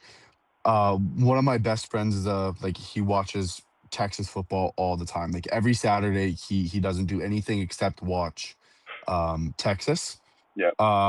So he's a very fast corner. He ran a 4.3 in the 40. He is kind of on the small side. He's only 5'10. But I'm trying to find his stats here. So They list his strengths as a above average size and strength as a nickel corner. So obviously they have their different sets and everything. Hmm? But he's good on his angles. He's quick. He claws, slaps, and crunches or and punches to beat up the catch point. So I think that's the corner that we need because Pat is more of a he's more of a zone and man corner. And I think that Jade is more of like that physical corner that you need that guy to be able to force those fumbles or force those pass breakups. And I just don't think Riley Moss is any of those, which I just I'm happy that you brought it up because I wasn't even thinking of him. I just we need to try something else out, and I think you cannot rely on Pat to cover everything. It's impossible. He's the best corner in the NFL, but you cannot put all that stress and strain on him because he cannot do that. No. So like that's why I said that's my only concern for the defensive side. Like I feel comfortable with our linemen, and I love Zach Allen. I know I've talked about this one before, and Nick Bonino is great. And the other area of concern that I have for the Broncos is the amount of penalties that they've taken so far. I think they took like Yep. 10 penalties against the Chargers, and I remember I don't know if you had a chance to watch it or seen any of the highlights, but there was one conversion that the Chargers got. They got the first down, but then the defender wrapped his arms around the receiver and then like suplexed him on the ground, which cost another 15 yards. So like Yep. it's just stupid plays like that that can really hurt your team.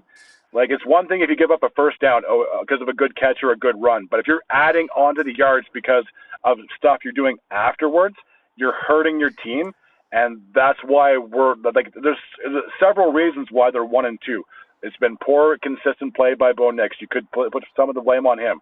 The defense hasn't been as good because of either penalties or whatever it is, or there could be a number of factors. But it's just like that's the only reason why I have a hard time putting them ahead of the Chiefs is because obviously the Chiefs have proven in the past why they're one of the best teams, why you can say they have like a dynasty because they have 3 Super Bowls in like 7 years.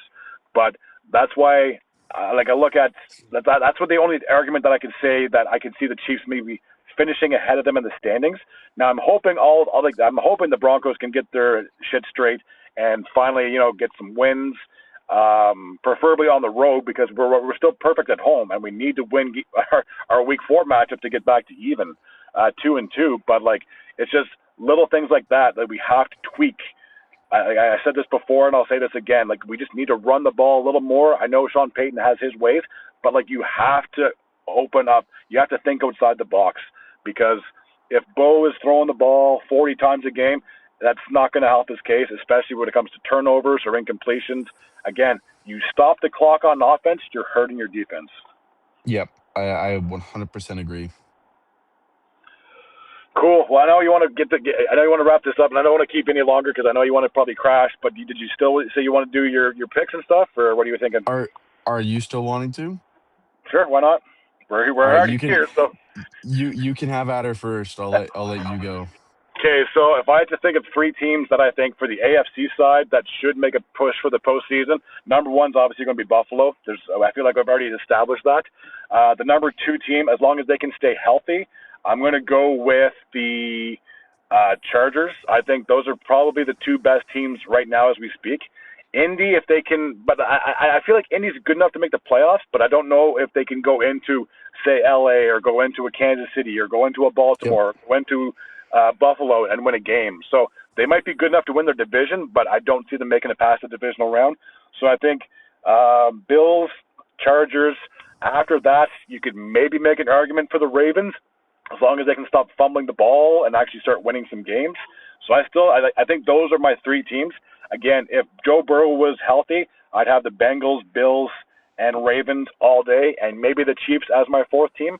But because obviously the injury to Joe Burrow, I think their season unfortunately will kind of fall apart unless their backup plays absolutely amazing, or maybe they can sign another quarterback and to help them stay above water. But I think for right now, it's Bills, Chargers, and probably the Ravens as long as they can stay healthy. And you can maybe put the Chiefs just because they've been to so many Super Bowls in the past. So Yep. that's my AFC side. For the NFC, Philly all day. They've proven why they're undefeated, why they're the best team in that division. And then after that, I think Tampa is probably my second favorite. I only have them ahead of San Fran just because of the injuries that we talked about at the very beginning. And then after that, I'd probably say the Rams, I'd probably say the Rams. The Seahawks are a good team, but I think the Rams are just a smidge better. So I think go to the NFC. Now, no disrespect to the Packers or Lions because they could easily come out of that, but I think Tampa Bay, they're for real. If they can get home field advantage to at least the divisional round, that they could make an NFC Championship appearance this January or February, whenever it is. So I think Yep. Philly, probably out of the Rams, and for sure Tampa Bay would be my top three for the NFC. What about you? Who do you have winning it all? So out of those three teams for both the NFC and the AFC, I think Buffalo is my team for the AFC. I'm not a fan of them, but they're overdue. They need to get back to the Super Bowl. So I think the Bills for the AFC, and out of the NFC, I honestly believe it's either going to be like Tampa or Philly. I really want to see a Buccaneers and Eagles NFC Championship game. I think that would be a really good showdown between really good offenses, to be frank. Now, whoever has the home field advantage probably will come away with the victory. So if Tampa has to travel to Philly, I think Philly probably has it done to get back to a Super Bowl.